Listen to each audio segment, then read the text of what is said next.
The radical. Fundamental principles of freedom, rational self-interest, and individual rights.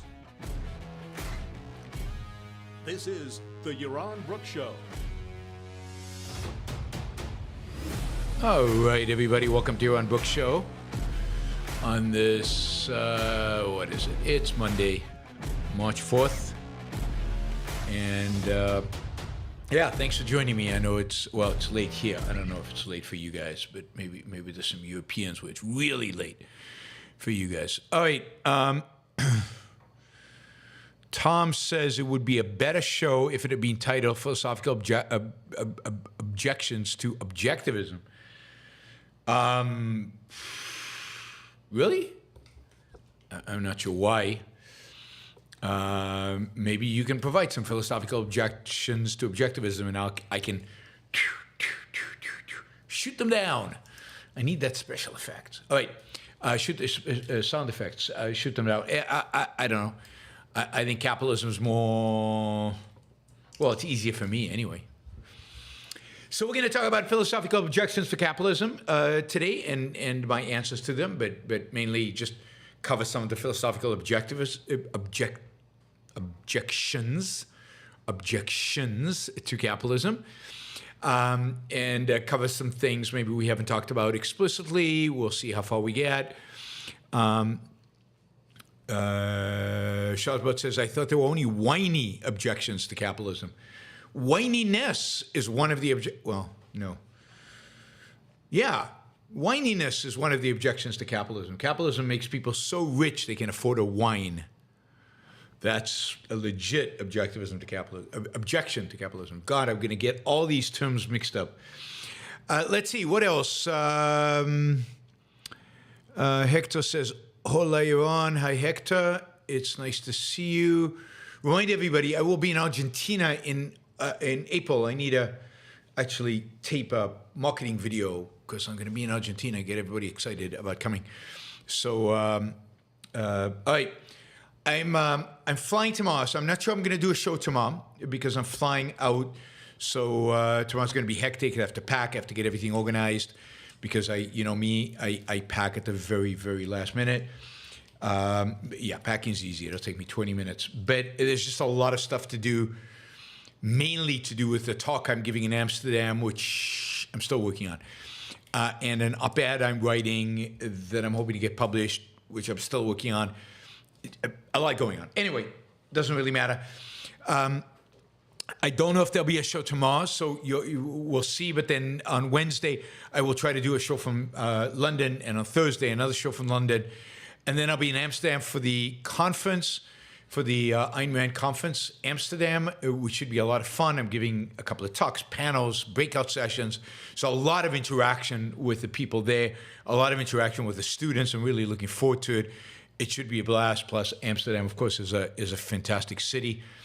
Then I'm doing a day-long public speaking seminar on a week from today, on Monday, and that'll be fun. Those are always fun. And then I've got a couple of days in London. I'm still hoping that I'll be able to do a talk next Wednesday night in the Parliament area. So we'll see on foreign policy. So we'll see if all of that. Oh, I do have 2 meetings with London newspapers. I've got the Telegraph and I've got one other one who want to interview me and potentially talk about maybe regular publishing gig there. So I do have 2 newspaper interviews. I don't have any TV interviews yet. I need to bug my guys at GB News. At GB News, maybe we can get. I think we can get some GB News. Anyway, we should jump into not the Guardian. The Guardian, I don't think would interview me. But although I think I've done an interview in the past with the Guardian. No, I think I can't remember who it is. I can look it up if you're really interested. Who am I interviewing with? Let's see. Next week, it's Wednesday. Yeah, I've only got the one written down. The one is the Daily Sunday Express. Daily Sunday Express. and then I think the Telegraph. I think those are the two, but the Telegraph has not made it onto my calendar, which is actually quite worrisome. So I'm not sure what's going on here. All right, I'll have to work on that. All right, we'll figure it out. That I don't know why it's there. All right, let's jump in. Philosophical objectivism. Philosophical objections. I've got objectivism, and objections all mixed up in my head. I think because, there's just too much going on. Okay, so I thought we'd talk about some philosophical objections to capitalism. I talk a lot about altruism. We talk a lot about altruism. I bring it up a lot. And my moral case for capitalism makes a big deal about how capitalism is incompatible with altruism. And that is absolutely true. And that is one of the major philosophical objections to capitalism. But it certainly is not the only one, and it might not even be the most important one. So I thought we'd talk about a few others, all in the context of trying to understand why it's so difficult to get people to embrace capitalism, to get people to get it. Yeah, I mean, there's one. Jim Brown just gave us one, and it's definitely on my number 2 on my list. Yeah, but it's a crucial one. He says those who deny free will consistently find that it's easy to object to capitalism. Yeah, and we'll talk about why. It's absolutely easy to object to capitalism if you reject free will. So that's definitely a philosophical objection. And note that that is, in some ways, at least in the philosophical hierarchy, that is a deeper objection to capitalism. So today we'll talk about, in a sense, epistemological. This one's a metaphysical, as it pertains to the nature of man, objections to capitalism. And we can also talk about altruism if you want to. But again, altruism we talk about a lot all the time, and I think the link there is fairly obvious. So I'd like to talk about some of these other issues regarding capitalism. By the way, the free will issue, again, we'll get to it, is a big part of Marx. It's a big part of why Marx objects to capitalism. All right, I think the altruism has a lot to do with it, but a big part of it is free will. All right, let's see. So let's let me remind you that you can shape the show. You guys can dictate where we go by asking questions, by making comments. Super Chat is the way to do that. That way you also support the show while you're doing it. We have a target each show for the Super Chat. So it'd be great to have you participate.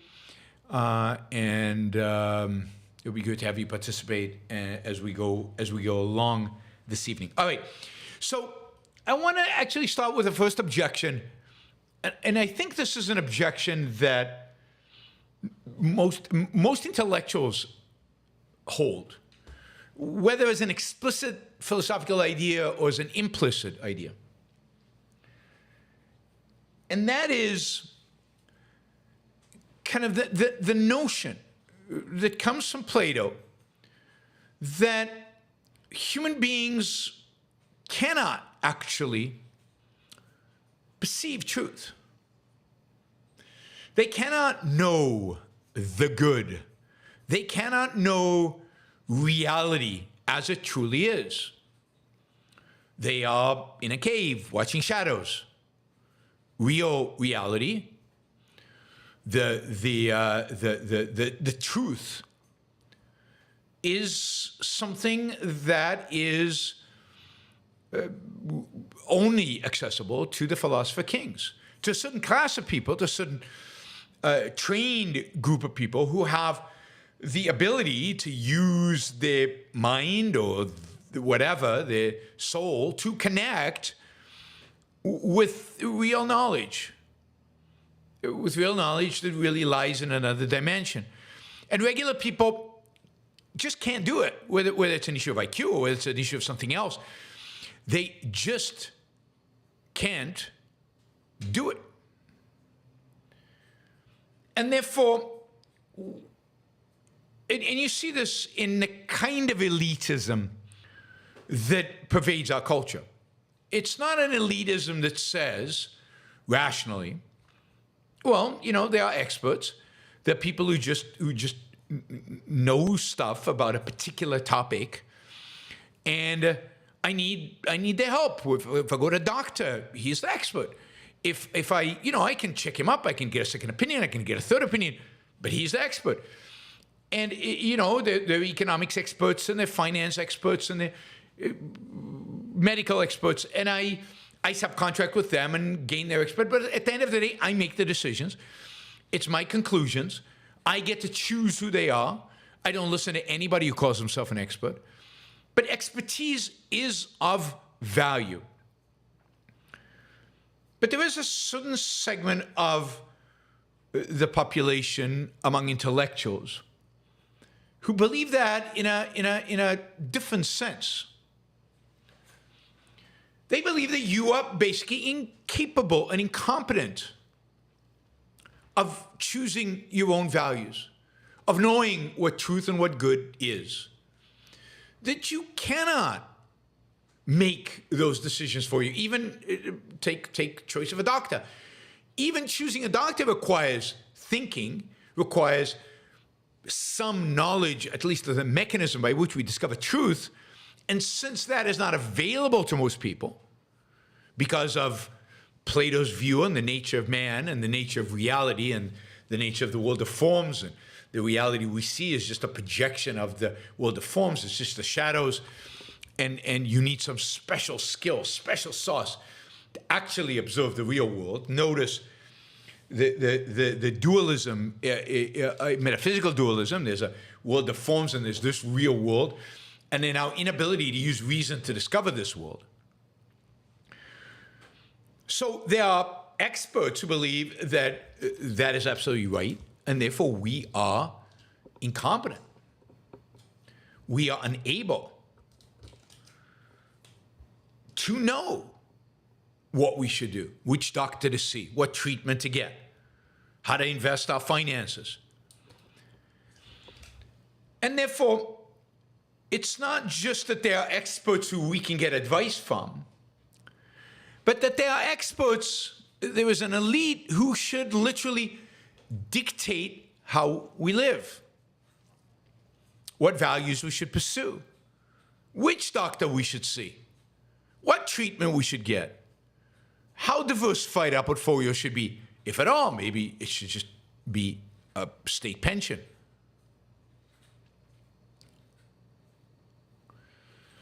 So it's incompatible. This view, this philosophical view, deeply held philosophical view, held by many, many people for 2,000 years now, 3,000 years. That is incompatible with liberty, incompatible with freedom, incompatible with capitalism. Capitalism not only is implicitly self-interested, implicitly a sanction of selfishness, but capitalism is also implicitly a system of reason, a system that assumes implicitly that individuals can take care of themselves, can know what's good for them, can choose their own values, and can pursue those values. That reason is not something, and truth as a consequence, is not something exclusive to a particular class of human beings. Call them Philospher Kings, call them priests. But truth is accessible to everybody, and therefore we all choose our values, and therefore capitalism allows us the freedom to engage in trade, to engage in interaction, all in pursuit of values that are good for us, that we have chosen rationally because we have that faculty, we have that capability.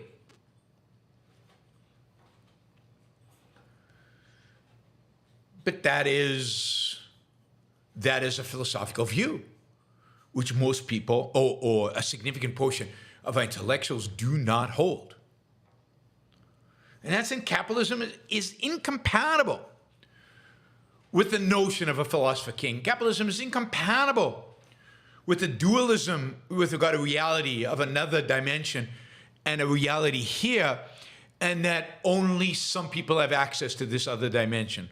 Indeed, almost by definition, if there's another dimension, only some people have access to it. Since there is no other dimension, you can't fool everybody all the time. In that sense, so many of our intellectuals, so many of our political leaders, Elizabeth Warren comes to mind today, are forms of philosopher kings. They're people who know what's good for us. We can't take care of ourselves. What we do without the guidance of these experts, without the guidance of these philosopher kings. And notice here that there's one very, very popular ideology in the world today, very popular ideology in the world today, that embraces this notion from Plato.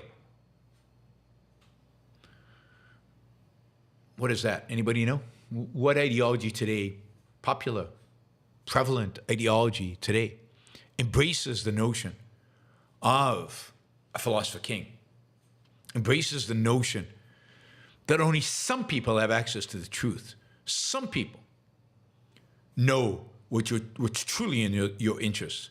Only some people can tell you how to live and what to do. Who thinks that other than some academics, right? But who has this notion? Well, the fundamental, the postmodernist, no, Christianity, particularly, specifically, in particular, Catholicism. Catholicism has this notion. Catholicism is a Platonic philosophy. It's a Platonic religion, a Neoplatonic religion. It is clearly the notion that only the Pope and his cardinals or whatever have access to the truth. The Pope and the cardinals can never be wrong. That is Catholic dogma. They can never be wrong because they access the world of forms. They are the true philosopher kings. The world of forms is God or logos or the perfect world that lives in another dimension that only God has, God has through Jesus made real, and some people have access to, but most of us do not. 99% of us do not. Christian dogma is written in that form. You don't have to understand the dogma. Indeed, much of it is incomprehensible. Think about the Trinity, incomprehensible. So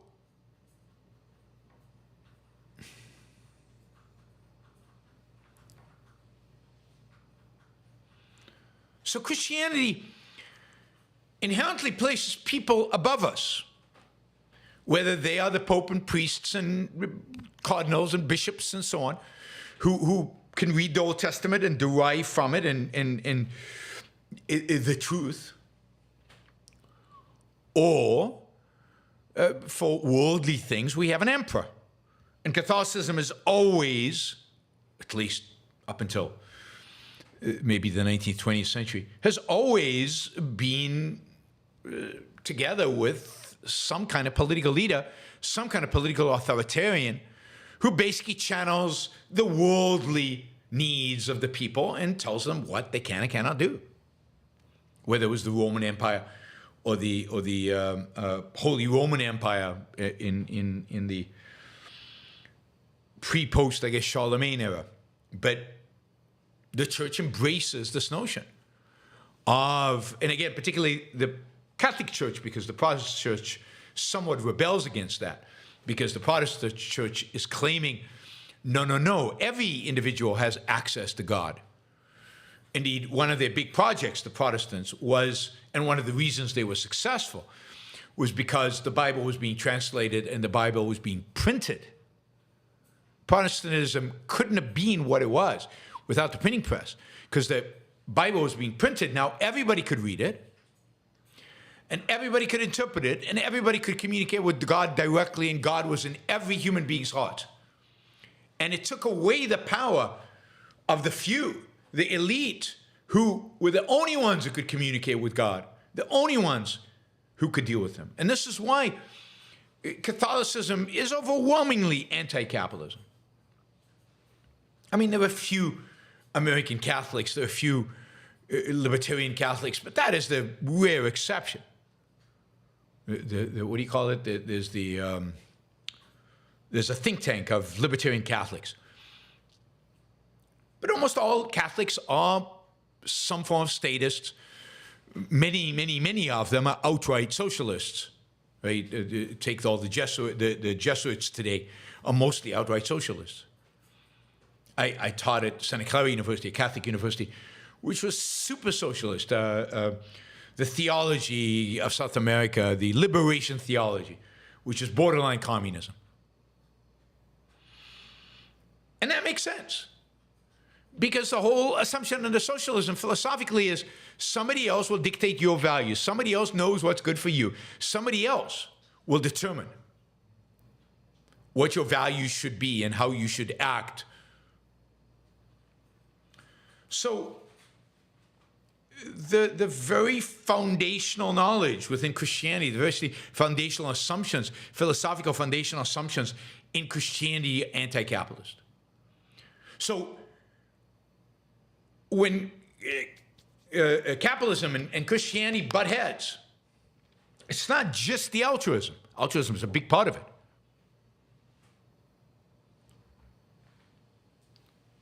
But it's not just altruism. It's also the efficaciousness of reason and the efficaciousness of reason for the individual.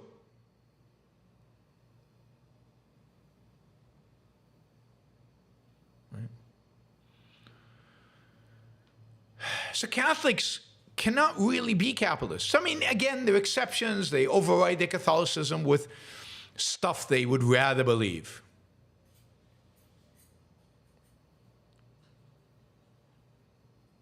Right. So I don't know what that means, Jim.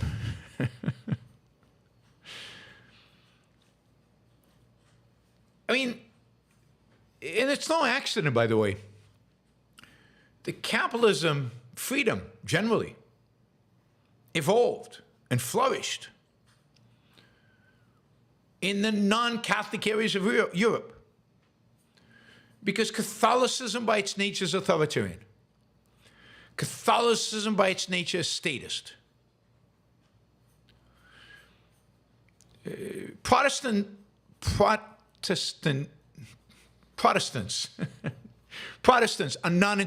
is a particularly intellectual religion. It immediately fragmented. It's non-centralized.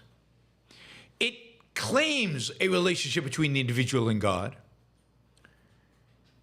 It's still anti-reason and anti-rationality. Indeed, you could argue it's even more anti-reason, but in favor of personal individual emotions. So Protestantism it emphasizes emotion and emotional connection to God. But it rejects the specific authoritarian grand scheme, access to the world of forms, notions of Catholicism.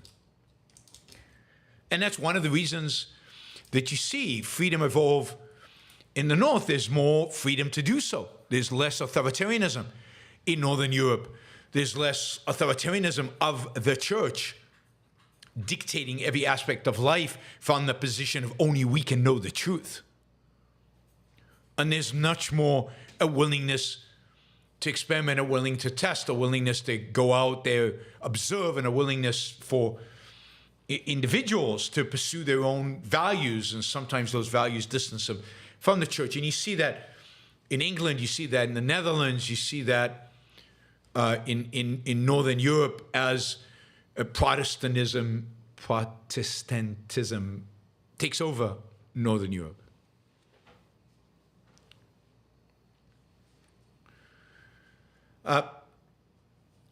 There's another aspect. This is kind of cool. It's an interesting point that I keep thinking about. I don't know how important this is. I came across it when I did my studies of usury and finance, the history of finance. One of the this is crazy, but one of the advantages of one of the reasons the Protestants make room for economic freedom, make room for making money, make room for usury and banking.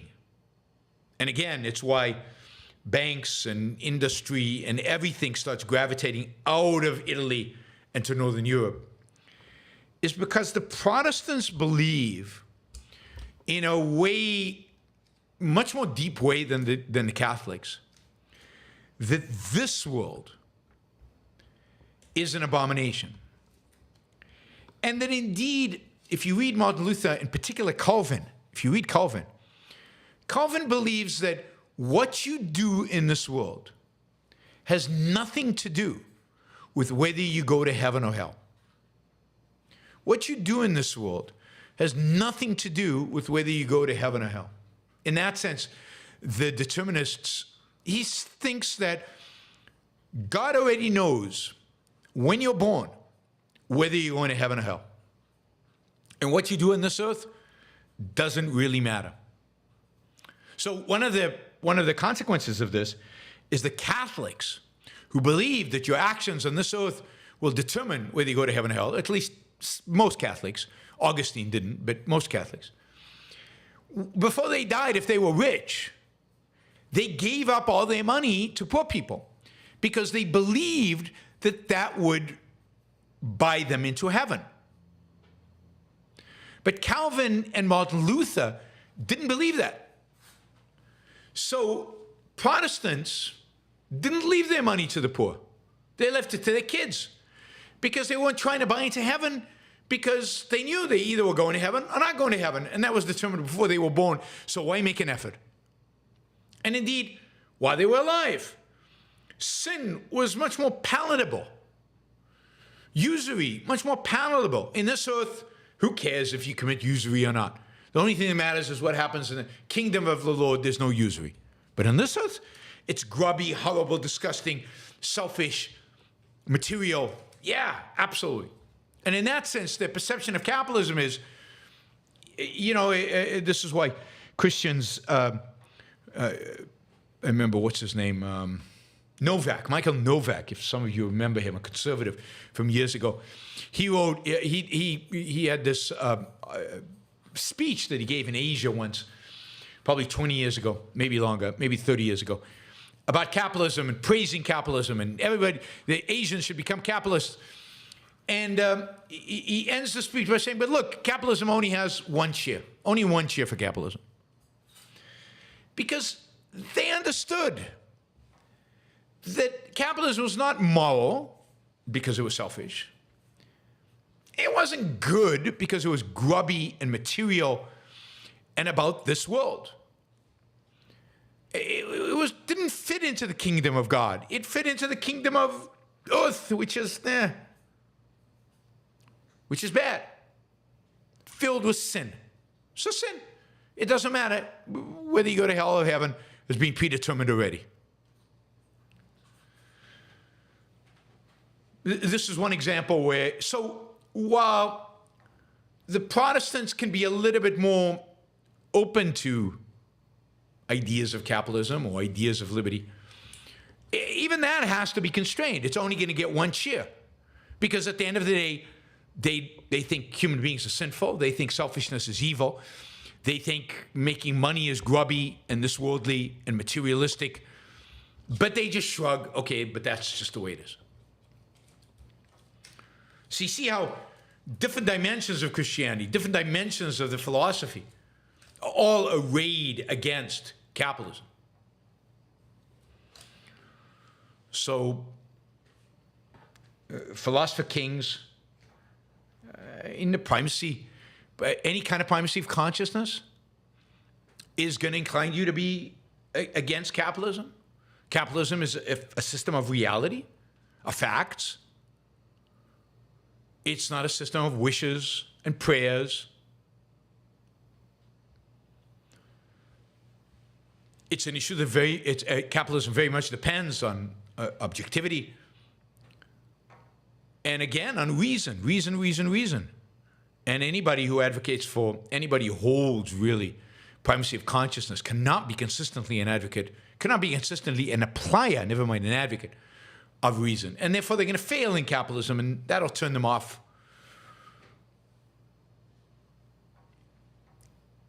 They fail, and they have the philosophical justification for why it's bad. Again, altruism and objectivity and reality. And what's that reality stuff? All right. Let's turn to another objection which Jim Brown raised earlier, which is one about free will. If you deny free will, if you deny the very nature of man as a choosing, thinking as in choosing. What's the point of thinking if you don't get to choose? The point of thinking is to choose, to shape your action, to shape your life, to shape your thinking. If man is just determined by stimuli, by the things that happen to him, and to some extent by the genes that he has, if it's not choices, then first of all, there are a few things. All the advancements that we've had, and the left, the environmentalists very much think this, all the technology we have, all the innovation, all the success, all the wealth that has been created was going to be created anyway. You can't attribute it to any particular choices because they don't exist. You can't associate it with any particular ideology because it doesn't matter. Free will doesn't exist. The world as it is had to be as it is. It was determined from day one. It's just the way the atoms clashed. And suddenly, you can't give moral credit and therefore view them as deserving those people who made a lot of money because of the world is the way it is, or made a lot of money making the world the way it is. They had no choice. It's just the way it is. What makes them worthy if they have no will? If they're not choosing to do what they do. I mean, this is directly reflected in Obama's famous speech, you didn't build that. You didn't build it. So it's not you. So you don't fully deserve it, or maybe at all deserve it. And if you don't deserve it, and it's going to be here anyway, whether there's a Steve Jobs or not, we'd get an iPhone. And if we're going to get an iPhone anyway, then why should we admire Steve Jobs, and why should we pay him a lot of money? The money's not going to incentivize him. He's just determined to do what he's going to determine to do. I mean, the whole thing is self-contradictory. But any argument about free will is self-contradictory. You can't even make it without, in a sense, applying the ideas of a reasoning mind that chooses to think that there's no choice. What?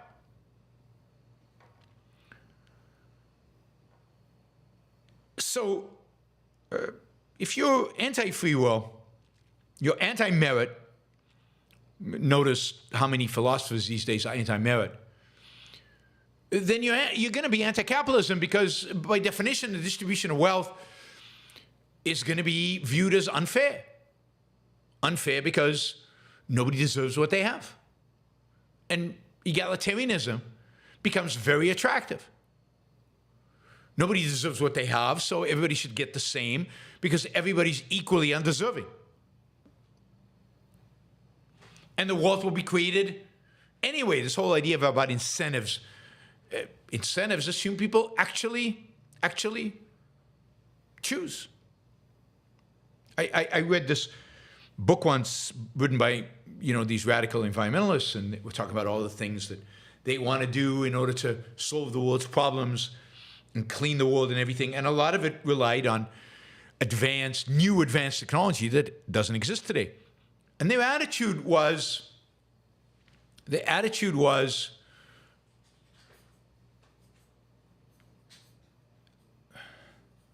well, the technologies will just come into existence. We need them. This is again a primacy of consciousness. Need is a force in nature. Need as a force in nature brings about the reality of innovation, technology, new things that we need. That's enough. You don't need entrepreneurs, a mind, incentives, freedom. No, it just happens. It just happens. And for most people, it appears that way. I got an iPhone. Wow, there's an iPhone now.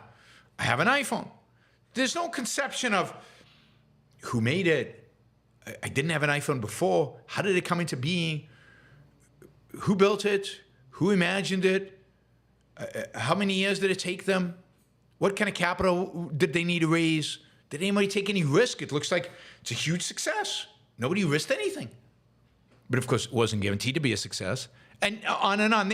They can't conceive the whole chain of events that is creating, building entrepreneurship. It just, again, happens. It happens to them. And they benefit from it. Cool. But they don't give credit to anybody for it because it's just like nature gave. It's just like God dropped manna from heaven.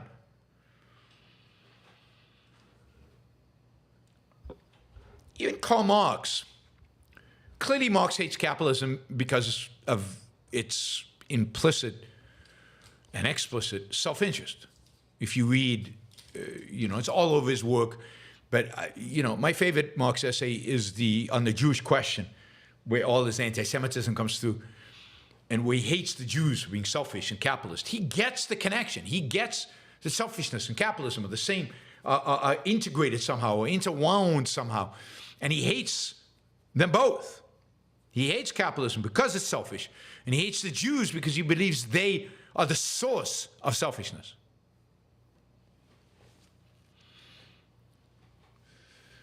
And of course, Marx is a determinist. So he believes, again, that it doesn't matter. Capitalism will happen. It'll run its course.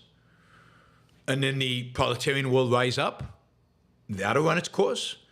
And then ultimately, without explaining exactly how, you get a utopia of the proletarian, and that'll run its course. But it all is determined. That is the end state, I guess. But that's a determined end state that has to go there. And in that sense, it's easy for him to reject desert, reject individual values. Note that if you're deterministic, if you take your determinism seriously, I don't think everybody takes the determinism seriously. I don't think Sam Harris and some of these others take it seriously. They claim to be determinists, but then they act like they're not. But if you take your determinism seriously, then you have no personal values. What does it even mean to value something? It's not like you care, but what is you? What is I? Is there an I? If you're a truly determinist, there's no I. I mean, even for Sam Harris, he says, at the end of the day, there's no I, there's just the collective consciousness, whatever the hell that is. There's no I. And if there's no I, there are no personal values. And reason doesn't matter. Because reason really doesn't matter if you don't have free will. Capitalism is gone. Capitalism is a system of individuals pursuing their values based on their own judgment, based on their own reason, in pursuit of their own happiness. Pursuit, pursuit, pursuit. Pursuit guided by what? Guided by their mind, guided by their reason, guided by their choices.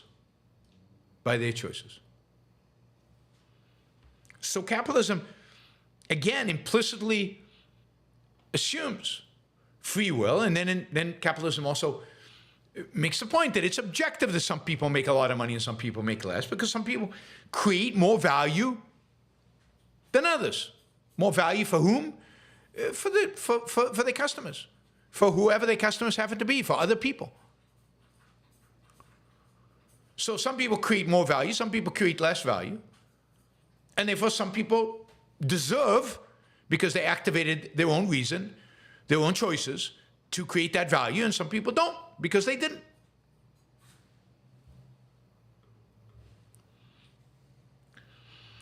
Capitalism is the consequence of philosophy. It's a consequence of particular philosophical views. And if you hold philosophical views that ultimately contradict the foundational concepts, then you're not going to be pro-capitalism. And look, the reason so few people out there in the world are not pro-capitalism is because they have rotten philosophies.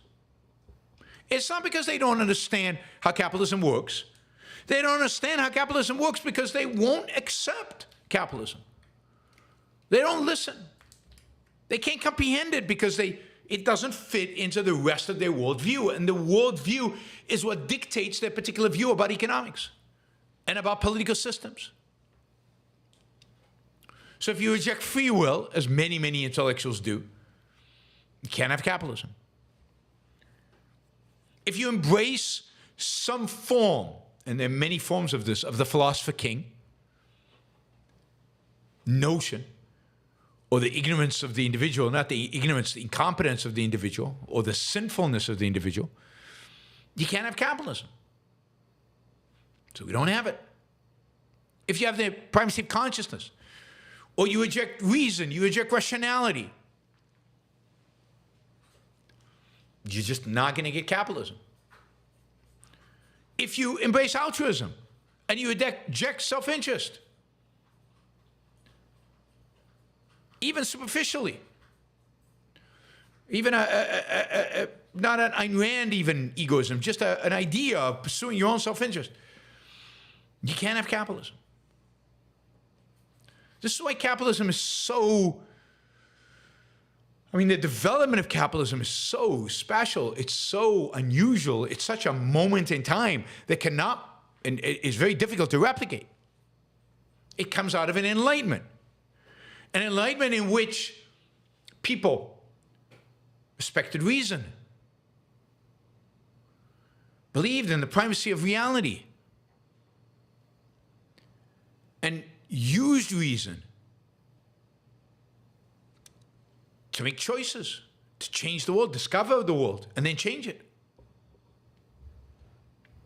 It's a period in which, while everybody still gave lip service to altruism, there was people starting to think about, okay, but the real purpose of it all is happiness, right? We're supposed to be happy, and I need to choose values to be happy. And I can't quite reject the Christian ethics yet, but the goal is for the individual to be happy. So embracing element of egoism, embracing definitely elements of reality and reason. And this is why it all comes together and we get capitalism, because it just doesn't come together in the minds of intellectuals, but because they're communicating it and teaching it and developing it, and it becomes part of the culture. And people go out and start living, really living with a capital L, using their minds to make choices. And when they make the money, when they succeed, they feel a lot less guilty than anybody than in the past and in the future, maybe, because they believe they deserved it, because they buy into free will. Desert makes sense to them. And that's what happens in the 19th century, is all that work that was done in the 18th century, in the Enlightenment, people capitalize it, and what the result we get is capitalism. The result we get of the Enlightenment is capitalism. It's the consequence of a decent philosophical view. And since the beginning of the 19th century, the Enlightenment has been attacked and attacked and attacked and attacked and attacked and attacked. The idea of a philosopher king has come back. The idea of primacy of consciousness has come back. The idea of the impotence of reason has come back. Postmodernism, Kantianism, everything. The idea of determinism has come back, and of course the idea of altruism has come back. And as those keep coming back, as those philosophers keep being elevated in the culture and seeping through the culture and in every corner of the culture, thus capitalism declines. And that's why it's so hard. It's so frustrating, right? You do economics.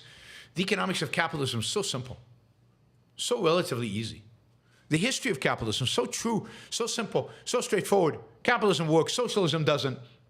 Why don't you people get it? Because that's not what it's about. They will tell you capitalism is unjust. Capitalism is exploitative. People don't deserve it. People are unhappy under capitalism. Haven't you heard that one? People are alienated. Alienated. They don't know what's good for them. People make choices. They're materialistic. We have a consumer culture, a consumerism culture. They don't know what's good for them. They need somebody to tell them what's good for them. And you see that today on left and right. Everybody wants to tell everybody else what to do. Authoritarianism is on the rise in America and in the West. And it is on the rise, not because of politics, it's on the rise because the philosophy of authoritarianism has been on the rise for 100 years. 200 years, really, but for the first 100 years, we still had that energy and momentum from the Enlightenment.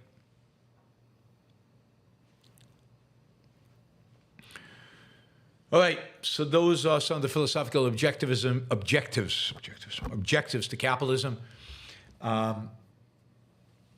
You could take this in a lot of different directions. You can go on all kinds of philosophical issues. You can go much deeper. You can go all kinds of things. That was just kind of an intro, a few ideas, hopefully stimulated some thoughts. All right, I will be moving to Super Chat in a minute. There's still plenty of room for you guys to ask questions. So please feel free to ask questions. Questions can be on anything. They don't have to be on the topic of what I just discussed. So anything you want, please feel free to jump in with that content. Let's see, what else do I want to say? Yes, March 15th is the deadline for applying for a scholarship to Ayn Rand Conference in Austin, Texas, with Tara Smith, Gina Gorlin, Greg Solimeri, Jason Rines, Ben Baer. Who am I missing? I'm missing somebody. Did I say Greg, Jason, Ben, Tara, Gina? Maybe I got everybody. All right. So, the bottom line is there's no shortcuts, people. To change the world, to make us a capitalist nation, to bring capitalism back, really back, that's going to require objectivism. That's going to require philosophy. And this is why, I like Milei, and it's going to be really interesting what he can get done, and it's going to make Argentina better. But if you think we're heading towards laissez-faire capitalism in Argentina, and then to the world, because everybody will look at Argentina and learn from it and embrace it, you have got something else coming. You are going to have a nasty, bad surprise. No, things will get better in Argentina, can every change you make, but they're not going to go all full-blown laissez-faire capitalism. Their philosophy will not allow them to do it. Won't allow them to do it. All right. Really appreciate it if you guys who can afford it would consider becoming monthly supporters of the Yaron Brook Show. The monthly support is steady, it's fixed, And particularly if any of you can afford to be $100, $250, $500 monthly supporters, that is, makes a huge difference and is incredibly valued. So please consider doing that, those of you who can afford. But if you can't, $5, $10, $25 is great as well. So you can do that on Patreon, and you can do that on yaronbrookshow.com/membership. So either one of those. You can also, by the way, support the show on YouTube. Whew, all right. Kind of exhausted today. Let's see. We need $15, $20 questions still. Just for fun, $15, $20 questions. We could instead just do 6 $50 questions. 6 $50 questions is even better. Let's start with a $50 question from Michael. I noticed almost everyone I've spoken with who has read Rand's works of fiction have responded positively to them to some degree. But rarely do people grasp how profound and earth-shaking what she produced is. What's stopping them from recognizing it? Lots of different things. Some of them, they just don't get ideas. They just don't get the ideas are important. They don't get the idea that ideas shape their own life. They don't get that ideas shape history. Again, this is all philosophical points. And therefore, they all right, cool novel. I enjoyed it. It was uplifting. That was great. Next. They don't get that these ideas are what, or the bad ideas that animate the bad guys or that animate the victims of the bad guys in the novel. Those bad ideas are ideas in our culture, and they hold them themselves. And they don't get that the book is a call to arms to undo that in your own soul, never mind in the world out there.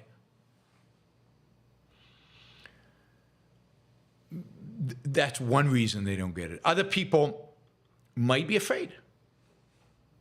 They read it. They realize the implication.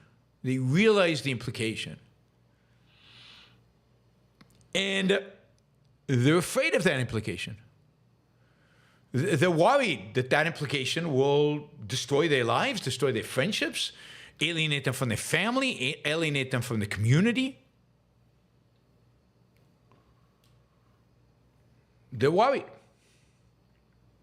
Jim is asking me if I need a Red Bull. I do. I hate Red Bull. I don't drink Red Bull. I need a coffee. But if I drink a Red Bull or coffee right now, I will not go to sleep. And that will be worse than using my free will to stay focused and sharp right now. But it's taking an effort. And it requires energy. Just so you know. All right. Vandy Pence says, how about 148 $2 questions? That'll work.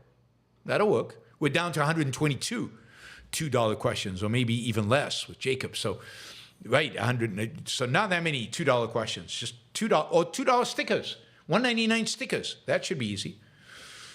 Everybody do a $1.99 sticker, and we'll be there.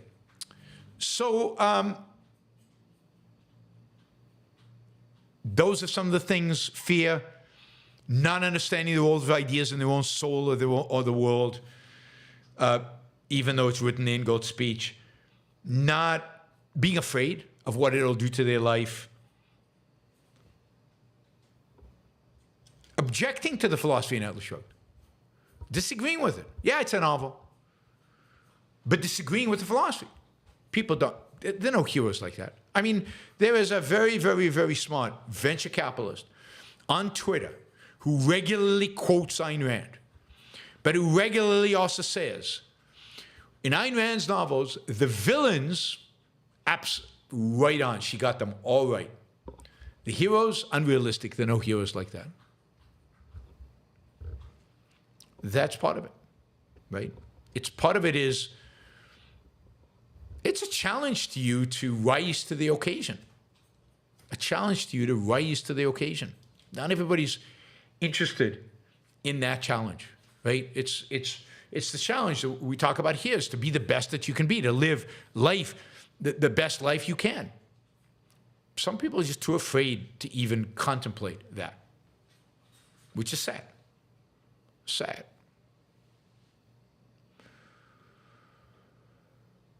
Okay, Hopper Campbell. Another $50. Thank you, Hopper. On Saturday's show, you mentioned The Sopranos. I found the entire series unbelievably dark and disgusting. A complete malevolent universe void of heroes and justice. What does it say about the culture that we are fascinated and excited about mafia life? Well, it says that we are, because we're so dominated by altruism, that our lives are gray, we can't enjoy life, we can't celebrate life, we can't have fun in life, and therefore we project that maybe people who don't care about the morality of altruism, don't care about religion, i.e. gangsters, bad guys, people who unleash their own self-interest, supposedly, right? This is the perception of self-interest from the side of the altruists. They at least have fun. They at least have some quality, some value in their life. Because, you know, their perspective is, my life sucks because I'm trying to be good, and goodness equals misery.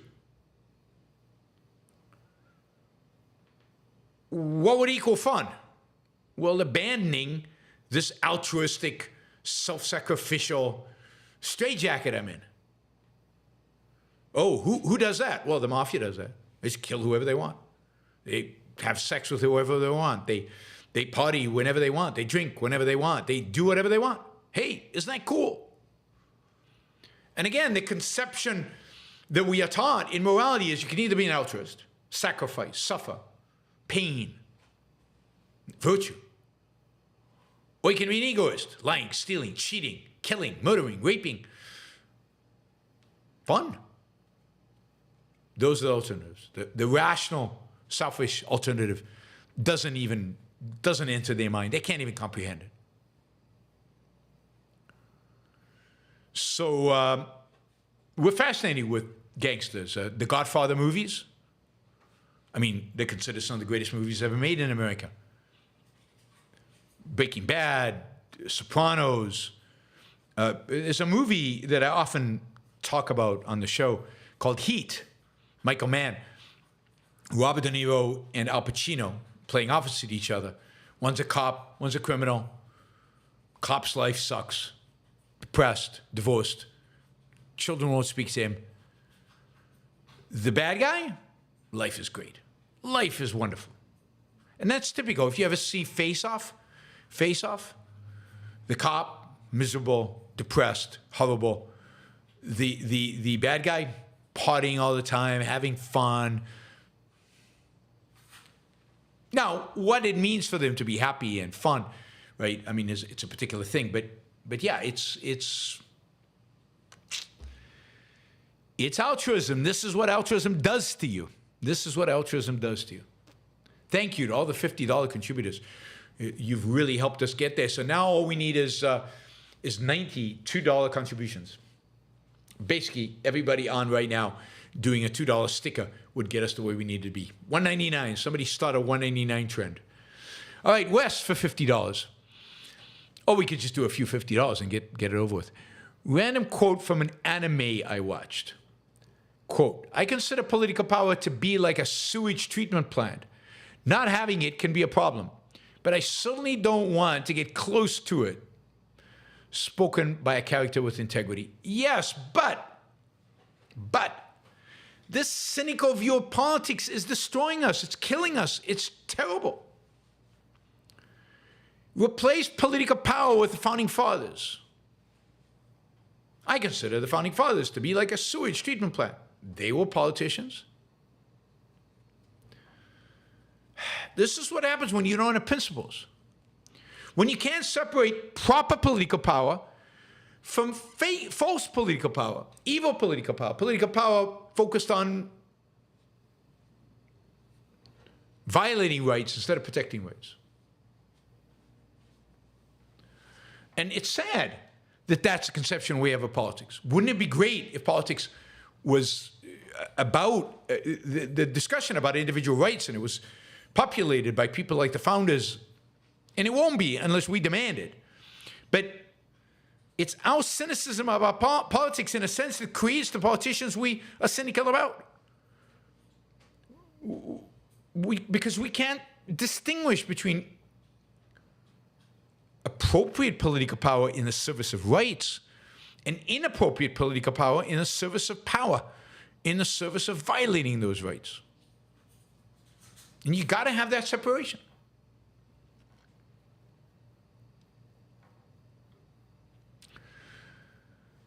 All right, Dave Dean, another $50. Thank you. We need 3 more of these guys. 3 more $50. Concept integration question. Is it logically coherent for someone to claim to be a rationally immoral capitalist? Hope you're having a great day. I was until this question. No, I'm kidding. But is it logically coherent for someone to claim to be a rationally immoral capitalist? No, I don't know what that means. How can you be rational and immoral? The essence of morality is to be rational. The essence of immorality is to be irrational. So to be rationally immoral, put aside the capitalist, is inconsistent. It's a contradiction. Now, we're assuming here that the person knows of what he's speaking. That is, he's using the terminology correctly.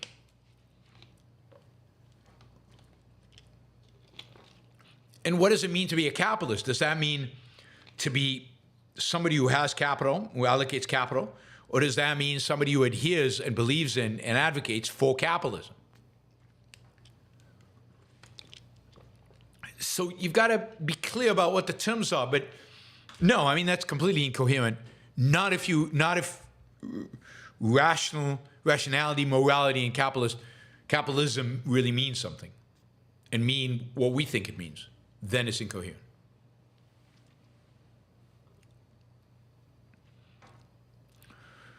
All right, we have a bunch of $20 questions, and then we have a whole bunch of $2 and $5 and one or two $10 questions coming in. So if you're going to ask a question, let me ask it to be a $20 one, because there's just a lot of questions still for me to cover.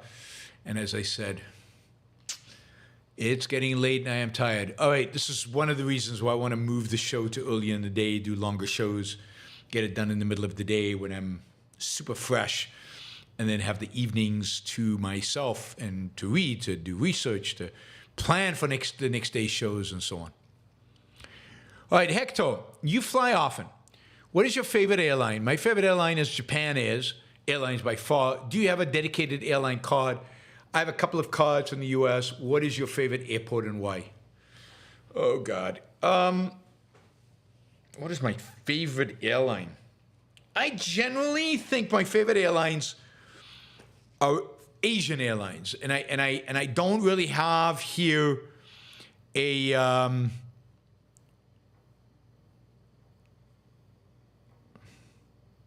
I don't have a clear favorite. Japan Airlines is very good. I think I've flown in Singapore and it was amazing. Even Thai Airlines was good. Korean Air is good. I mean, the Asians just, they have service in terms of service in hotels everywhere. It's just at a different level. It's not even close to compare it, particularly if you go to a place like Thailand. So I definitely say the Asian airlines are my favorite airlines to fly on. Do I have a dedicated airline card? Yeah, I have many.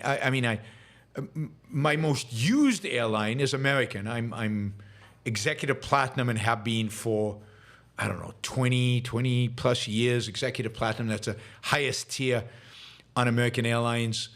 I've flown, I've got one of those cards that says I'm a, you know how you have a million miler club? There's a million mile club and different people and, have 1 million, 2 million. I have 6 million miles on American Airlines, just a little bit over 6 million miles. You guys do the math on that one. 6 million miles on American Airlines. But I also have frequent flyer cards on United, on Delta. I think I have it on LATAM. I have it on Iberia. I have a bunch of frequent flyer cards pretty much everywhere because I fly so many airlines. And I try to get points on everything that I fly. Now, they're all in alliances, so you can usually get the points on your main airline. I think my Korean airline membership just expired. And then, what's my favorite airport? I don't know. I know what my least favorite airport is. But what is my favorite airport? I mean, no, I don't know. I mean, I like some of the European airports. I like Copenhagen. I like the smaller. Copenhagen was not, maybe not. I don't know. Was it Zurich? I can't keep track of them, I guess. I can't keep track. Zurich is nice. I thought Vienna was nice, but I don't like it anymore. What was the other one? Richard just put in $150 and told me to go to bed. I have to finish all these questions first. Thanks, Richard. Really, really appreciate it. What was I saying? So I don't know that I have a favorite airport. In the United States, God, Dallas is okay. Even Chicago's okay if you stay in the American Airlines terminal. I don't like LA.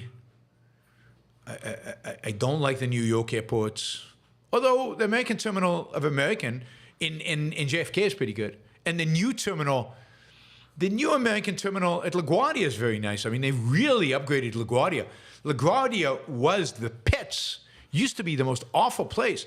And the nicest airports in the world. The nicest airports in the world. I don't know my favorite, but clearly the nicest airports in the world are in China. They are massive, beautiful, clean, just gorgeous architecturally, spacious, amazing. Don't understand a word, but amazing. All right, let's do this. Michael says, why can't professional philosophers get Rand right? I don't know, ask them. Because it's hard, particularly for a professional philosopher. Because a professional philosopher has, bought into a particular way of looking at the world and a particular view of the world, which is wrong. But they bought into it, and it's very hard once you've got a PhD and you've taught this to shake it out. And then Ayn Rand approaches philosophical questions completely differently than most modern philosophers and most philosophy professors like. So she's an outsider. She's an outsider. Her essays are in English. They're readable by the populace. She writes novels.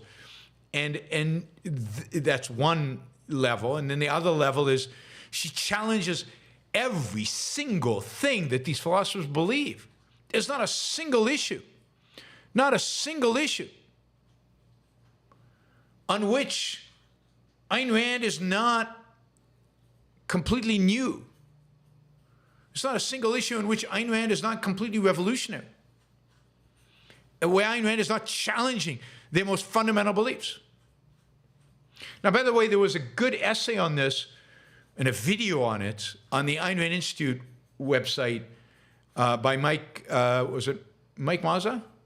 I think it was Mike, had a really good analysis of this issue of why professional philosophers don't get Rand. Among other things, I'm not a professional philosopher, but Mike is. So if you're really interested in that particular question, then you should check out on New Ideal, the essay by Mike Mazza. All right, Andrew, how does the religious-metaphysical issue of believing in the Christian's afterlife affect one's approach to capitalism and freedom? I think I mentioned it. If you believe, well, I mean, do you believe you're predestined to go to heaven or hell? Like Luther and Calvin did? If you believe that, then your actions on this earth don't matter. And then you might as well party, and you might as well give, be greedy, and you might as well be productive, and you might as well do all these things that are associated with capitalism. If you believe that your actions on this earth will determine whether you go to hell or heaven, you want to be a socialist.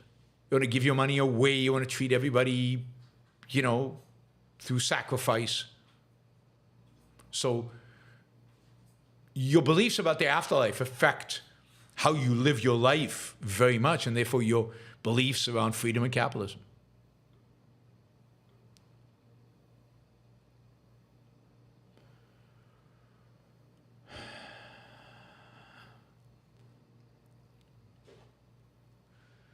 All right, Clark, do you think the First Amendment will be instrumental in preventing substantial regulation of big tech? A lot of digital innovation amounts to speech and expression. I don't know.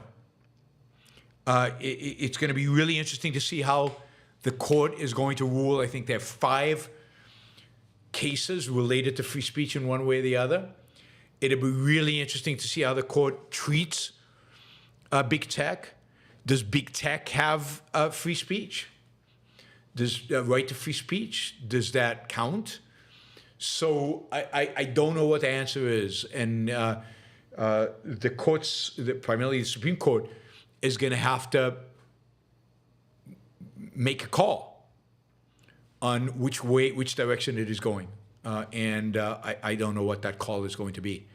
But if they decide to protect free speech, if they sit on the side of free speech, which basically puts them on the side of big tech on many of these issues in front of the court, then I think it's pro-digital innovation and all of that, absolutely. Liam, at what point does someone have the right to be arrogant after they've earned a certain master of a subject? It depends what you mean by being arrogant. You know, confident, projecting self-esteem, arrogant. I mean, I don't know. It depends how you use the term. But yes, if there's going to be a legitimate justification for being arrogant, it's that you're a master of the field. You're as good as it gets. You've really nailed it. You really got it. It's not about degrees. It's about real mastery of a topic.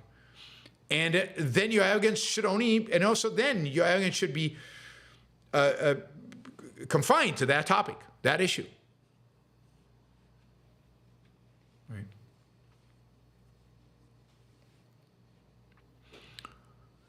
So, I don't like the word arrogance. I don't like, I don't know. People, it depends what you mean by arrogant. I find people who are constantly tooting their own horn and how good they are, that's arrogance. And that usually indicates low self-esteem, not high self-esteem. People who really, really have mastered a field, they don't necessarily have to let everybody else in the world know that. It doesn't add anything to them. For them. All right, Michael says, I would love to see Tucker Carlson's take on Pyongyang, the ultimate show city. The most striking thing about the interview with Lex is how shallowly he analyzes almost everything.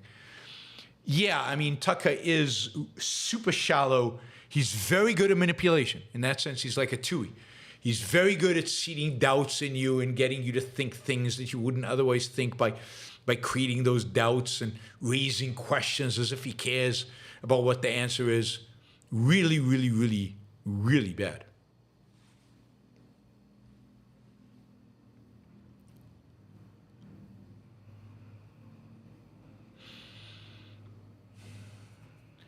Andrew, are socialist economic theories motivated by altruism?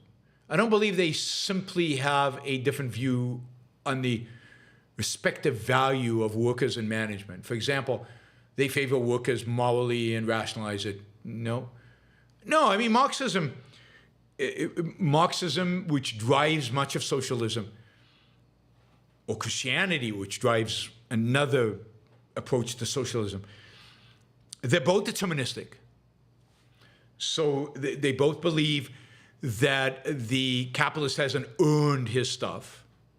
Socialism is materialistic. It doesn't believe in the role of the mind, the role of reason in creating value, and therefore only muscle creates value. They are ultimately systems of Philospher Kings. They believe that experts should guide the economy and guide you towards your values. You don't know how to do it. So socialism basically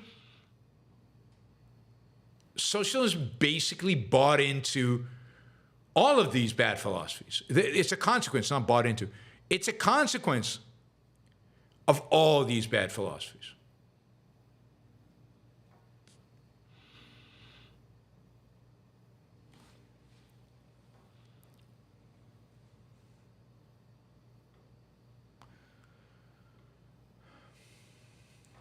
All right, Daniel says, the debate between Robert Sapolsky and Kevin Mitchell on free will was interesting. Unfortunately, at the end, Kevin seemed to agree with Robert that we should completely trash moral judgment. So there you go. Yeah, I mean, it's hard. An objectivist needs to debate Sapolsky on free will. And anybody else, it's just not going to, it can't really get there. It can't really get there. It can't really break through. You can't really break through because they don't have an alternative. They don't really present an alternative.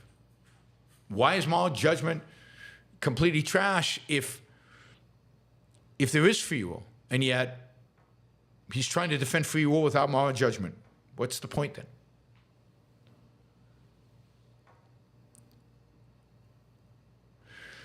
All right.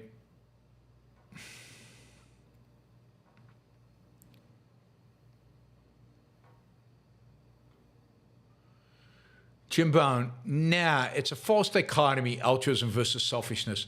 I was fascinated by Atlas's Francisco d'Ancona and Ellis Wyatt, both examples of genuine egoists. Yeah, neither one is altruistic. Altruism is the literal opposite of selfishness.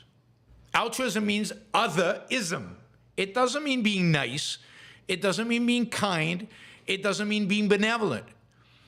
It means the rejection of your own life for the sake of other people's lives.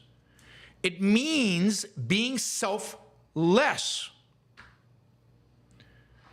All you have to do is read the philosopher who came up with the term altruism. The philosopher who came up with the term altruism was Auguste Comte. And his whole definition of altruism is about denying yourself. Even if you want to help other people, if it brings you pleasure to help other people, it's not moral. It's not altruistic. Altruism has to be done out of a pure sense of duty and out of a pure sense of lack of self-interest, of selflessness. So it's not a false dichotomy. It is the dichotomy.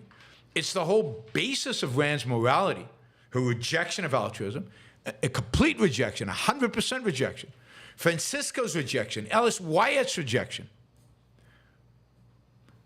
Now, selfishness, in Rand's view, you can still be generous, kind, nice, friendly, open doors to old ladies, even help them cross the street.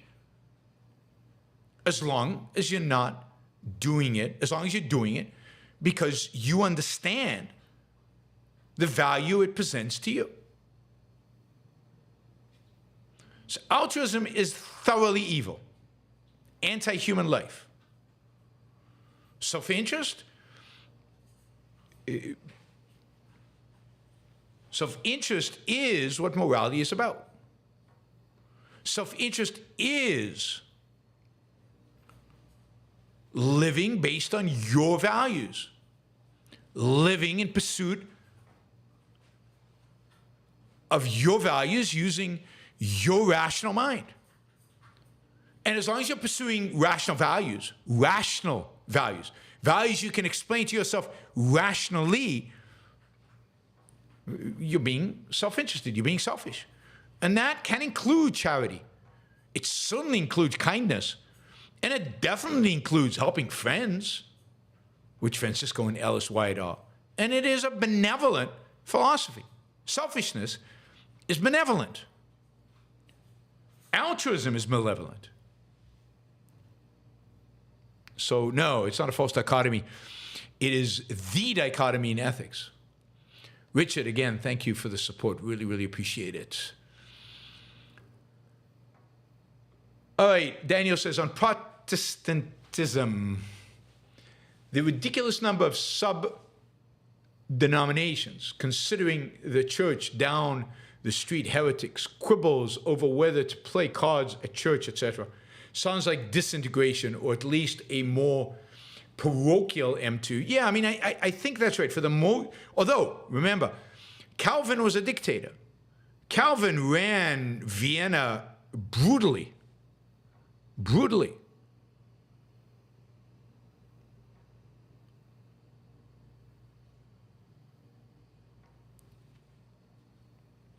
So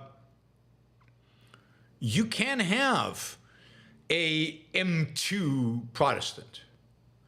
But it is true that particularly in America, where there's so many denominations, all in the same geographic area, all vying against one another, it's completely disintegrated.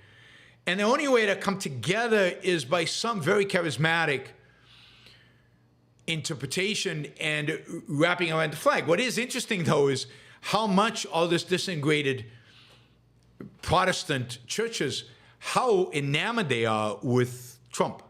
That I find interesting, right? That's the one thing that unifies them all. They're all Trumpists. At least, yeah, the evangelicals among them, right? But even evangelicals don't get along with one another. They're all segmented. Right?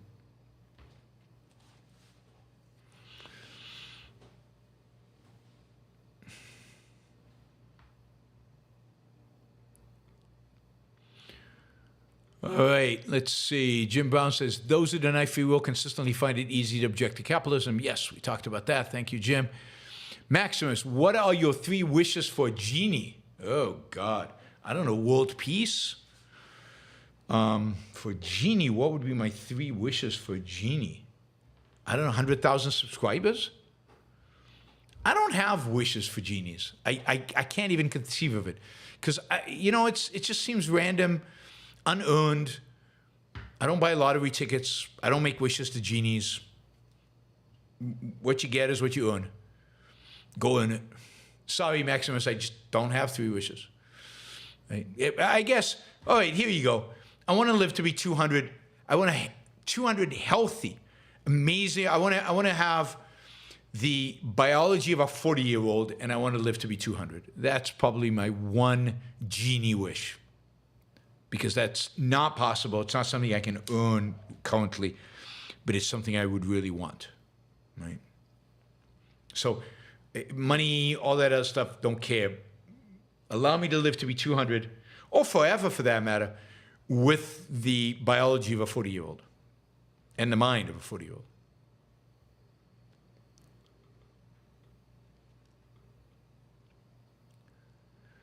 All right, James, having self-esteem means you should always stick up to yourself for yourself, but how do you know when someone's being overly defensive? Isn't being overly defensive a sign of low self-esteem? Yes, definitely. Sticking up for yourself is not constantly, you know, defending yourself against somebody else. It's stating what you think and walking away, but and also acknowledging when you make mistakes.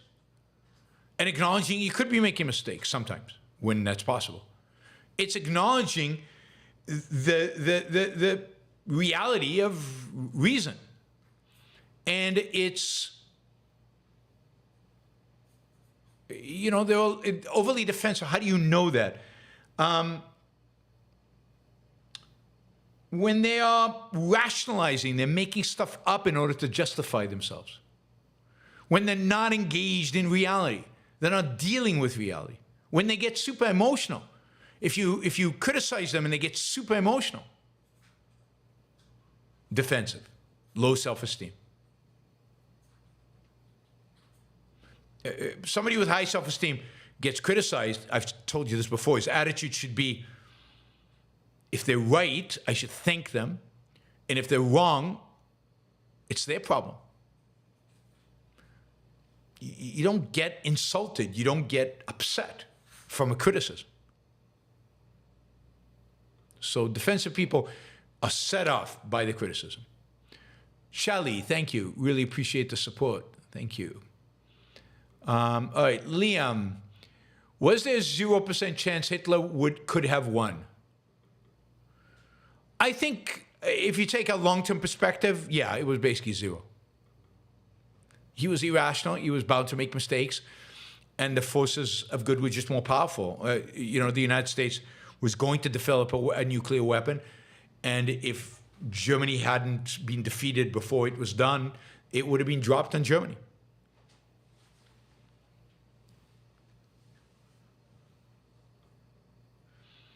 Hopper Campbell, I didn't come to guide sheep. I came to awaken lions. Yeah, that's a great line from Javier Milei at the World Economic Forum. Michael Sanders, did Ayn Rand study psychology formally, or was she just an unparalleled introspector? I think she was not just an unparalleled introspector, but she also could observe other people. And she understood the relationship between ideas, and she thought about other people's reactions. So when people talked to her, when people reacted in particular ways, she tried to understand them. Not just at the level of what they said, but the kind of what would motivate somebody to do that. Like, she came up with the character of Peter Keening from a conversation she had with a neighbor. She was always observant of particular attitudes and psychologies. So introspection and extrospection about people. Jim Brown, FDR and Hoover, before him were modern Philospher Kings. Yeah, as is Elizabeth Warren, as was Obama, as most politicians are. That Doodle Bunny, why is evil so good at PR and marketing, like Trump and Hamas? Why are they so good at marketing? Because I think evil is very oriented towards manipulating other people. It's very oriented towards others. And it hones that skill. And marketing is just an application of that skill. So it's the one skill they have. They can't deal with reality so much, but they can deal with other people.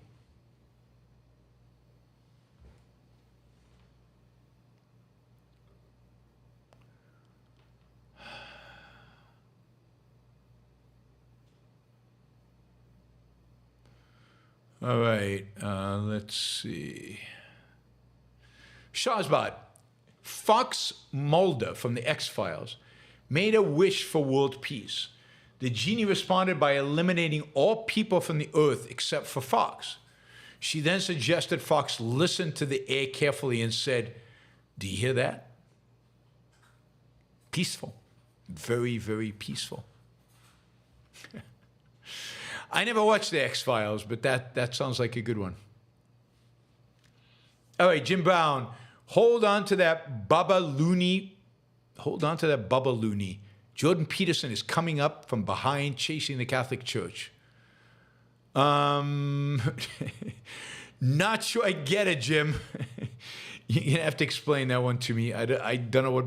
I don't get it. Anyway. James, time has a nasty habit of proving or disproving ideas. It does, doesn't it? James again, also it appears you are incorrect. It looks like Vivek will be Trump's VP. No, I don't believe it. Where did you read that? I do not believe Vivek will be Trump's VP. Is that like in the news now? Is that he's announced it? Is that the latest rumor? I don't see it anyway. All right. I'll make my prediction again. Vivek will not be Trump's VP. Not be Trump's VP. I'll bet you. I'll put money on it. Put money on it. It's more likely to be Scott from South Carolina. It could maybe be what's her name, Elisa Stefanik, but I don't think it will be Elisa Stefanik. We'll see. But of all the candidates, I think the one with the least probability is Vivek. Clark, off topic, but did you see Kid Rock on Joe Rogan defending Israel? That would be a good clip to react to. Kid Rock was making all your points.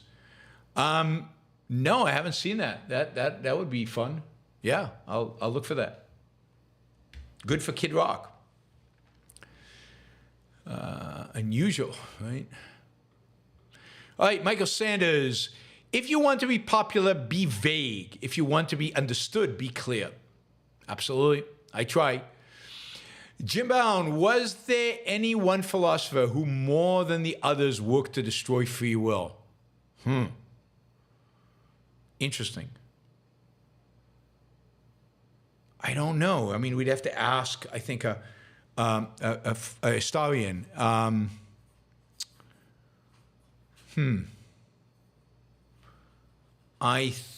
mean, Plato, probably at the end. I think at the end of the day, it's going to be Plato. But certainly Augustine within Christianity. Augustine is the main purveyor of a lack of free will. But then almost a lot of the philosophers reject free will. Yeah, that's a good question to ask one of the philosophers when they're here, who know more about the history of philosophy than I do. How about 148 $2? Oh, we did that. $2 questions. We got that. Jacob, on vacation in Lake Tahoe area and skiing with my girlfriend. Here is to fulfilling life with loved ones. Absolutely. I thought you just got hit by a massive storm and there was like nobody was skiing because you were under 14 feet of snow or something. Stay safe, Jacob. Stephen, I just discovered a blogger on YouTube in Moscow who is very critical of the Russian government, who is trying to get to the U.S. sanctioned Ivan. Today's show was swamped with Russian government bots. He had to stop his show. Oh, that's sad. I mean, why doesn't he go to Georgia or to Kazakhstan or just somewhere to get under the thumb of Putin and then try to make it out to the United States or something? You can go to Georgia or to Kazakhstan pretty easily. Yeah, I hope you stay safe. That is tragic. Dave, concept integration question again. Is it logically coherent for someone to claim to be selfless, duty-bound, altruist, and a radical capitalist? There are, yeah, I mean, it's definitely definitely logically incoherent. It's definitely logically incoherent, even though you will find people who claim it. Within the libertarian movement, you will find people who claim that. But that just means they're logically incoherent people. They're not logically there, right? Yeah, you guys are speculating VPs. It doesn't matter. Who the hell cares? It's not going to be Tulsi Gabbard. He has nothing to gain from putting Tulsi on the ticket. She adds nothing. She contributes nothing. Remember who his pick was last time? It was Mike Pence, because Mike Pence gave him Ohio. Trump is courting the black vote right now. He's trying to expand his base. I think it's Tim Scott. Maybe it's a woman. Maybe I don't think it will be Tulsi if it's a woman. The woman, what's his name? Noam from North Dakota is more likely because, again, she brings in women. So he needs somebody to expand his base. So I think it's either, my view is it's either Tim Scott or Noam or Larry, somebody like Larry Elder. Yeah, I wouldn't be surprised if it was Larry Elder. But it's somebody, I think it'll be a minority, a woman or minority. And the fact that Tulsi was a Bernie Sanders supporter doesn't make any difference. It's not that much difference between Trump and Bernie Sanders. They agree on a lot of things. All right, Frank, as Jeremy Bentham, J.S. Mills, and David Ricardo, the bad guys for objectivists, yes, to some extent. I mean, they also have some good things about them. Is there anything about their work that is connected to capitalism? Yeah, sure. Jeremy Bentham had some really, really good defense of finance and usury interest banking. He was generally pro-markets. J.S. Mill was good on free speech sometimes, relatively speaking. And he was also early in his career, particularly, he was good on freedom and on markets. Later became a socialist, but originally was a market guy. Ricardo had some good observations in economics and some bad ones. They were mixed. But they're not the bad guys. They're far from it. Banging Barry's mother. Why? Hey, Yaron, unrelated, but being on my mind. If government has a monopoly on the use of force, does that mean government has a role in regulating guns? Yeah, to some extent. I mean, again, most people don't agree with me on this, but most objectivists don't agree with me on this. But yeah, to some extent, for example, they have a role in determining which guns are okay for citizens to own and which are not. Like tanks, not. Hand pistols, yes. Figuring out where the line is. Because government is responsible for force. It's responsible for regulating force, in a sense. It's responsible for what are the threats and what kind of threats they are. And therefore, certainly big guns, big guns, are part of government's responsibility in protecting our rights. Big guns are threats. And as threats, they're the government's responsibility. The threats for inflicting physical force, physical violence against us.